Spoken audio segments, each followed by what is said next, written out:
Dear students, अस्सलाम वालेकुम। आज हम Miller Harley zoology 5th edition chapter number 25 endocrine system या कम्युनिकेशन 2 वाला हमारा जो चैप्टर है, उसके अंदर आज हम टॉपिक जो डिस्कस करने लगे हैं वो है endocrine system in vertebrates other than birds and mammals. तो स्टूडेंट्स, जो इसके प्रीवियस लेक्चर्स हैं इस चैप्टर के, वो हम डिस्कस कर चुके हैं। तो आज के इस लेक्चर में हम एंडोक्राइन सिस्टम इन वर्टिब्रेट्स देखेंगे, और ऐसे वर्टिब्रेट्स जो कि बर्ड्स भी नहीं हैं और मैमल्स भी नहीं हैं, यानी कि हम एम्फीबियन की बात कर सकते हैं, हम फिशेस की बात करेंगे, हम रेप्टाइल्स की बात करेंगे। तो इनके अंदर एंडोक्राइन सिस्टम जो है वो कैसे होता है, इसको हम देखते हैं। तो स्टूडेंट्स, सबसे पहले हमारे पास इस एंडोक्राइन सिस्टम, चूँकि डिफरेंट स्पीशीज़ हैं, डिफरेंट ग्रुप्स हैं हमारे पास एनिमल्स के, जैसा कि फ़िशेज़ हैं, उसके बाद एम्फीबियंस हैं, उसके बाद रेप्टाइल्स हैं। तो इनमें ऐसे होता है कि कुछ ऐसे हार्मोन्स होते हैं जो होता तो एक ही हार्मोन है, लेकिन तमाम जो बाकी हमारे पास ग्रुप्स हैं, जो बाकी स्पीशीज़ हैं, उनके ऊपर टोटली तौर पर फंक्शनल होते हैं। कुछ ऐसे होते हैं जो सिर्फ एक स्पीशी के ऊपर फंक्शनल होते हैं, दूसरी के ऊपर फंक्शनल नहीं होते। कुछ ऐसे हार्मोन होते हैं जो एक स्पीशी के अंदर कोई एक काम कर रहे होते हैं, दूसरी स्पीशीज़ के अंदर वही हार्मोन बहुत सारे काम कर रहा होता है, यानी कि बहुत सारे टारगेट टिश्यूज़ के ऊपर काम कर रहा होता है। तो ये कौन कौन सी इनके करैक्टरिस्टिक्स हैं हार्मोन की अकॉर्डिंग टू स्पीशीज़, हम इनको डिस्कस करते हैं स्टूडेंट्स। और हम देखेंगे कि कौन कौन से ऐसे हार्मोन्स हैं जो स्पीशीज़ स्पेसिफिक हैं, कौन से ऐसे हार्मोन्स हैं जो एक स्पीशी के अंदर फंक्शनल हैं तो दूसरी के अंदर भी वैसे ही फंक्शनल होते हैं, कौन से हार्मोन सिमिलर होते हैं, कौन से हार्मोन डिफरेंट होते हैं। तो ये सारी चीज़ें आज के इस लेक्चर के हम डिस्कस करेंगे।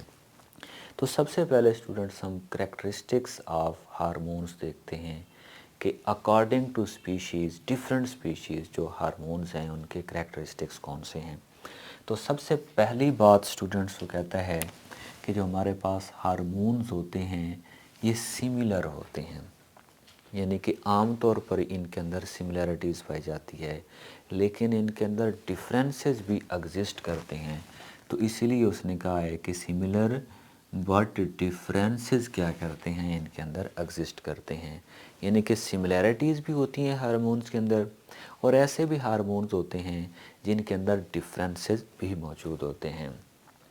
तो अब इसके हवाले से, सिमिलैरिटीज़ और डिफरेंसेस के हवाले से हमने 3 पॉइंट्स को एक्सप्लेन करना है सबसे पहले, उसके बाद हम फर्दर इसकी डिटेल पढ़ेंगे। तो सबसे पहला हमारे पास जो पॉइंट है ये समझने वाला है स्टूडेंट्स, वो कहता है कि हार्मोन विद सेम फंक्शन, यानी कि ऐसा हार्मोन जिसका एक ही फंक्शन है इन डिफरेंट स्पीशीज़, यानी कि एक ऐसा हार्मोन जिसका बहुत सारे स्पीशीज़ के अंदर एक ही फंक्शन है। तो ज़रूरी नहीं है कि वो केमिकली एक ही हो। इसका मतलब ये है कि एक ऐसा हार्मोन जो एक ही बहुत सारी स्पीशीज़ के ऊपर एक ही काम कर रहा है, तो इसका मतलब ये नहीं है कि वो केमिकली एक जैसा हो सकता है कि केमिकल नेचर उनकी डिफरेंट हो डिफरेंट स्पीशीज़ के अंदर, लेकिन तमाम स्पीशीज़ के अंदर वो काम एक ही कर रहे हों। तो यही इसी बात को वो कहता है कि hormone with same function in different species में नॉट केमिकली आइडेंटिकल, यानी कि डिफरेंट स्पीशीज़ में एक ही काम करने वाले हार्मोन ज़रूरी नहीं है कि वो केमिकली तौर पर एक जैसे हों, वो केमिकली तौर पर डिफरेंट भी हो सकते हैं। ये हमारे आज के लेक्चर का पहला पॉइंट था। उसके बाद स्टूडेंट्स वो कहता है कि some hormones are species specific. अब इस पॉइंट को समझना है कि what are the meanings of species specific. वो कहता है, अब इसकी बेहतरीन एग्जांपल है जिस तरह हम कहते हैं कि इंजाइम्स आर सबस्ट्रेट स्पेसिफिक, यानी कि स्पेसिफिक इंजाइम स्पेसिफिक सबस्ट्रेट को प्रोडक्ट में कन्वर्ट करता है। तो सेम इसी तरीके से वो यही कहता है कि कुछ ऐसे हार्मोन्स होते हैं जो सिर्फ़ और सिर्फ एक स्पीशी के अंदर होते हैं, तो वो दूसरी स्पीशी में वो काम नहीं करते। तो ऐसे हार्मोन जो किसी एक स्पीशी के अंदर कम्प्लीटली फंक्शनल हों, तो ऐसे हार्मोन्स को हम स्पीशी स्पेसिफिक हार्मोन्स कहते हैं। लेकिन वो कहता है कि लेकिन सम hormones produced in one species is completely functional in other species। अब इस बात का खुलासा अगर हम बयान करें, हम ये कह सकते हैं कि कुछ ऐसे हार्मोन होते हैं जो एक ही स्पीशी में प्रोड्यूस होते हैं और उसी स्पीशी में भी फंक्शन करते हैं, इसीलिए उन हार्मोन को हम क्या कहते हैं, स्पीशी स्पेसिफिक हार्मोन। लेकिन दूसरी बात वो ये कह रहा है कि सम टाइम ऐसा भी होता है कि अगर एक स्पीशी के अंदर एक हार्मोन प्रोड्यूस हुआ है तो वो दूसरी स्पीशीज़ में भी कम्प्लीटली तौर पर फंक्शनल होता है। इट मीन कि वो स्पीशी स्पेसिफिक नहीं होता। तो दो बातें माइंड में आ गई कि एक तो ऐसे हार्मोन हैं जो एक ही स्पीशी में प्रोड्यूस हुए हैं और उसी के ऊपर फंक्शनल हैं, दूसरी के ऊपर फंक्शनल नहीं हैं, तो ऐसे हार्मोन क्या कहलाएंगे, स्पीशी स्पेसिफिक। दूसरे वो कहता है कि सम हार्मोन्स ऐसे भी होते हैं जो एक स्पीशी में तो प्रोड्यूस होते हैं, उसमें फंक्शनल भी होते हैं, लेकिन वो दूसरी स्पीशी में अगर उनको इंजेक्ट किया जाए तो वहाँ पर भी सेम फंक्शन करते हैं। सो डेट्स व्हाई वो कहता है कि some hormone produce in one species are completely functional in other species. तो स्टूडेंट्स ये हमारे पास दूसरा पॉइंट था। उसके बाद स्टूडेंट्स हमारे पास तीसरा पॉइंट है। वो कहता है, अब तीसरे पॉइंट को समझने से पहले ना आप लोगों को मैं एक ओवरव्यू बताना चाहता हूँ ताकि आपको थर्ड जो पॉइंट है वो समझ आ सके। हम फॉर एग्ज़ाम्पल हम कहते हैं कि अगर हम ह्यूमन की बात करें तो प्रोलैक्टिन एक ऐसा हार्मोन है जो मिल्क की प्रोडक्शन करवाता है। अब ह्यूमन के अंदर तो प्रोलैक्टिन मिल्क की प्रोडक्शन करवाता है, लेकिन अदर वर्टिब्रेट्स के अंदर ये रिप्रोडक्टिव माइग्रेशन भी करवाता है, ये स्पॉनिंग भी करवाता है। मतलब मिल्क की इजेक्शन, मिल्क की प्रोडक्शन के अलावा इसके और भी बहुत सारे काम हैं। तो इसका मतलब ये हुआ कि एक हार्मोन एक स्पीशी के अंदर एक काम करता है, लेकिन वही हार्मोन बहुत सारे स्पीशीज़ में डिफरेंट काम करता है और डिफरेंट टारगेट टिश्यूज़ को एक्ट करता है। तो जैसा कि हम ये कहें कि जो हमारे पास प्रोलैक्टिन हार्मोन है वो सिर्फ मेमोरी ग्लैंड के ऊपर एक्ट करता है, वहाँ से मिल्क की प्रोडक्शन करवाता है, तो इसका टारगेट टिश्यू कौन सा हुआ, मेमोरी ग्लैंड। लेकिन यही डिफरेंट स्पीशीज़ के अंदर बहुत सारे टिश्यूज़ के ऊपर एक्ट करता है। तो इसी बात को थर्ड पॉइंट में एक्सप्लेन किया गया है कि हार्मोन फ्रॉम वन स्पीशी में प्रोड्यूस अ डिफरेंट रिस्पॉन्सेज। एक स्पीशी का जो हार्मोन है वो डिफरेंट रिस्पॉन्सेज प्रोड्यूस करवाता है इन सेम टारगेट सेल। एक ही टारगेट सेल के ऊपर डिफरेंट काम करवाता है ऑफ अ डिफरेंट स्पीशीज़। तो ये बड़ी इम्पोर्टेंट और समझने वाली बात है कि कुछ हार्मोन ऐसे होते हैं जो प्रोड्यूस होते हैं और एक ही टारगेट टिश्यू के ऊपर एक्ट करके उससे एक ही काम करवाते हैं, लेकिन सम टाइम ऐसा होता है कि हार्मोन प्रोड्यूस होते हैं, एक ही टारगेट टिश्यू के ऊपर एक्ट करते हैं, लेकिन फंक्शन ज़्यादा करवाते हैं। तो इसी बात को इस पॉइंट में बताया गया है कि हार्मोन फ्रॉम वन स्पीशी में प्रोड्यूस अ डिफरेंट रिस्पॉन्सेज। एक स्पीशी का जो हार्मोन है वो डिफरेंट रिस्पॉन्सेज प्रोड्यूस करवाता है इन सेम टिश्यू, एक ही टिश्यू के ऊपर ऑफ डिफरेंट स्पीशीज़ के। तो स्टूडेंट्स अब इसके अंदर हमने ये 3 पॉइंट्स डिस्कस कर लिए हैं। अब इन 3 पॉइंट्स की मज़ीद आप लोगों को इसी लेक्चर का जो नेक्स्ट पोर्शन है इसी के अंदर हम इसको एक्सप्लेन करते हैं। Endocrine system of old animal is simple than modern animal. अगर हम बात करें ना, हमारे पास 2 किस्म के एनिमल्स हैं इस वक्त। एक हमारे पास ओल्ड एनिमल्स हैं जो बहुत पुराने वक्तों में हुआ करते थे, और दूसरे हमारे पास मॉडर्न एनिमल्स हैं जो आजकल एग्जिस्ट करते हैं। तो कहते हैं कि जो हमारे पास ओल्ड एनिमल थे उनका एंडोक्राइन सिस्टम सिंपल था, लेकिन अब जो मॉडर्न एनिमल्स हैं उनका जो एंडोक्राइन सिस्टम है वो कम्प्लेक्स है।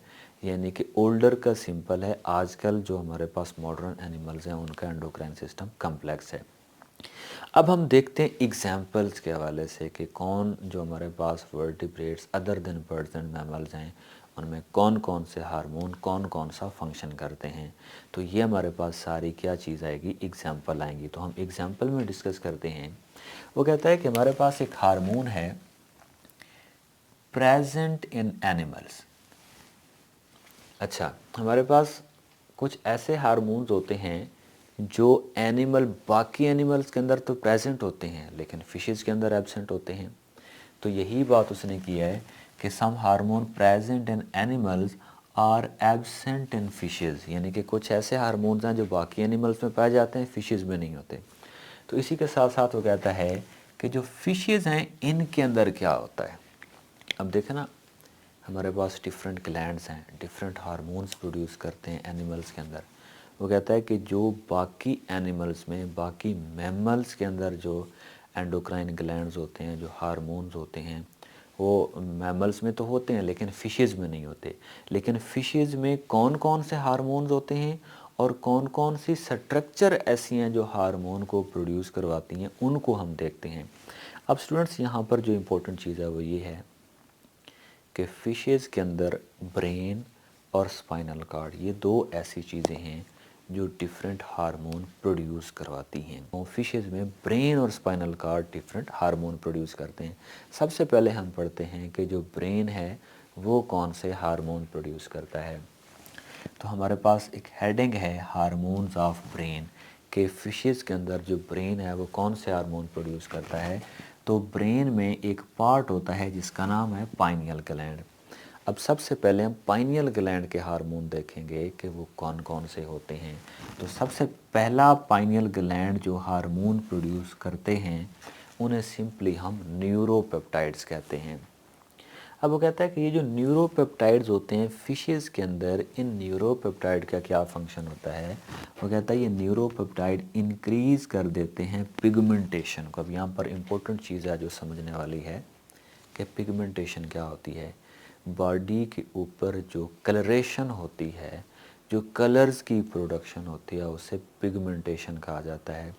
तो फिशेस में न्यूरोपेप्टाइड हार्मोन्स हैं जो कहाँ से निकलते हैं, पाइनियल ग्लैंड से। और ये न्यूरोपेप्टाइड अगर इंक्रीज़ हो जाएं, यानी कि पाइनियल ग्लैंड अगर न्यूरोपेप्टाइड रिलीज़ करता है तो ये न्यूरोपेप्टाइड इंक्रीज़ कर देते हैं पिगमेंटेशन को, यानी कि फ़िशेज़ की बॉडी के ऊपर जो कलर की प्रोडक्शन है उसको ज़्यादा कर देते हैं। अब दूसरा देखते हैं, यही न्यूरोपेप्टाइड स्टॉप कर देते हैं रिप्रोडक्टिव डेवलपमेंट को। अब देखिए ना कि है फिशेस के अंदर जो ब्रेन के हार्मोन्स हम उसको डिस्कस करने लगे हैं। वो कहता है कि जो ब्रेन है उसमें ग्लैंड होता है जिसे हम पाइनियल ग्लैंड कहते हैं। पाइनियल ग्लैंड न्यूरोपेप्टाइड रिलीज़ करता है और इस न्यूरोपेप्टाइड का क्या काम है कि ये न्यूरोपेप्टाइड पिगमेंटेशन यानी कि बॉडी के कलर को ज़्यादा कर देता है और रिप्रोडक्शन का जो प्रोसेस है, जो रिप्रोडक्टिव आर्गन्स की डेवलपमेंट है, जो रिप्रोडक्टिव आर्गन की ग्रोथ है, ये उसको रोक देता है। तो यहाँ पर देखें दो अल्टरनेट काम हो रहे हैं कि न्यूरोपेप्टाइड फिशेज़ में पिगमेंटेशन को बढ़ा रहा है, रिप्रोडक्टिव डेवलपमेंट को रोक रहा है। अब इसी तरीके से वो कहता है कि ये जो दोनों हैं, न्यूरोपेप्टाइड में जो दोनों काम हो रहे हैं, पिगमेंटेशन का बढ़ना और रिप्रोडक्टिव डेवलपमेंट का कम होना, ये दोनों लाइट डिपेंडेंट है। इट मीन अगर लाइट होगी तो ये वाला काम होगा, अगर लाइट प्रेजेंट नहीं है तो ये दोनों काम नहीं होंगे। सो डेट्स वाई हम क्या कहेंगे कि both are controlled by light. ये जो दोनों प्रोसेसेस हैं, यानी कि पिगमेंटेशन का इंक्रीज़ होना और रिप्रोडक्टिव डेवलपमेंट का स्टॉप होना या रुक जाना, ये दोनों प्रोसेसेस को कौन कंट्रोल कर रहा है? These are controlled by light. अब ये तो ब्रेन के पाइनियल ग्लैंड से पहला हार्मोन है न्यूरोपेप्टाइड, जिसके हमने ये फंक्शन पढ़े हैं कि वो पिगमेंटेशन को बढ़ाते हैं, रिप्रोडक्टिव डेवलपमेंट को कम कर देते हैं। अब दूसरा हार्मोन देखते हैं स्टूडेंट्स। हमारे पास दूसरा जो हार्मोन है इसका नाम है मेलाटोनिन। अब यहाँ पर मैं आपको एक बात बताता चलूँ कि जो मेलाटोनिन है ये बाकी एनिमल्स के अंदर ये बॉडी की कलर को कंट्रोल करता है, लेकिन फिशेज़ के अंदर ये डिफरेंट फंक्शंस कर रहा है। वो कौन कौन से फंक्शन कर रहा है देखते हैं। वो कहता है कि मेलाटोनिन एक ऐसा हार्मोन है जो पाइनियल ग्लैंड से प्रोड्यूस होता है, और पाइनियल ग्लैंड कहाँ पर है? ब्रेन ऑफ फिशेज़ में। तो ब्रेन ऑफ फिशेज़ में पाइनियल ग्लैंड कौन सा हार्मोन प्रोड्यूस कर रहा है? मेलाटोनिन। और इस मेलाटोनिन का काम क्या है? मेलाटोनिन फिशेज़ के अंदर मेटाबॉलिज्म करवा रहा है। हालांकि अगर हम इसी बात को देखें तो अगर हम बर्ड्स की बात करें या मैमल्स की बात करें तो मेटाबॉलिज्म करवाने के लिए तो एक और हार्मोन होता है जिसे हम थायरॉक्सिन कहते हैं, और वो थायराइड ग्लैंड से निकलता है। लेकिन काम देखें एक ही है, लेकिन हार्मोन डिफरेंट है। तो फिशेस में ब्रेन में पाइनियल ग्लैंड से निकलता है मेलाटोनिन, और ये क्या काम करता है, बॉडी का जो मेटाबॉलिज्म है उसको कंट्रोल करता है। अब स्टूडेंट्स, अब ये देखते हैं, हमने दो देखे हैं अभी तक, न्यूरोपेप्टाइड और मेलाटोनिन। अब ये कहाँ पर थे, पाइनियल ग्लैंड ये दोनों सेक्रीट कर रहा था। अब हमारे पास ये तो पाइनियल ग्लैंड एक पहला पॉइंट था, यानी कि पहला एक ग्लैंड था। अब दूसरा ग्लैंड है फिशेस के ब्रेन के अंदर जिसे हम कहते हैं प्री ऑप्टिक न्यूक्लियाई। अब हमारे पास दूसरा ग्लैंड है जो फिशेस के ब्रेन में होता है, उसका नाम है प्री ऑप्टिक न्यूक्लियाई। तो ये जो प्री ऑप्टिक न्यूक्लियाई हैं ये ग्रोथ को कंट्रोल करते हैं फिशेस में, ये फिशेस में स्लीप को कंट्रोल करते हैं, और ये फिशेस में लोकोमोशन को कंट्रोल करते हैं। अब स्टूडेंट्स हम देखते हैं कि हमारे पास जो हार्मोन्स हैं स्पाइनल कार्ड के वो कौन कौन से हैं।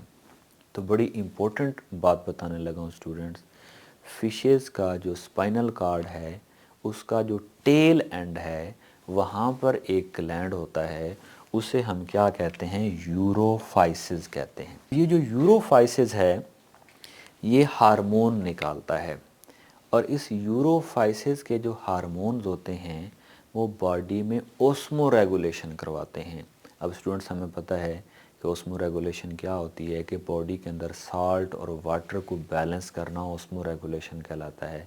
तो फिशेस में जो स्पाइनल कॉर्ड के एंड के ऊपर जो ग्लैंड यूरोफाइसिस है वो जितने भी हार्मोन्स निकालता है वो क्या करते हैं, बॉडी में ओस्मो रेगुलेशन करवाते हैं। तो यही बात है स्टूडेंट्स कि ग्लैंड या स्ट्रक्चर जो कि यूरोफाइसिस जिसकी हम बात कर रहे हैं ये क्या करवाता है, ओस्मो रेगुलेशन करवाता है। उसके बाद ये ब्लड प्रेशर को कंट्रोल करता है।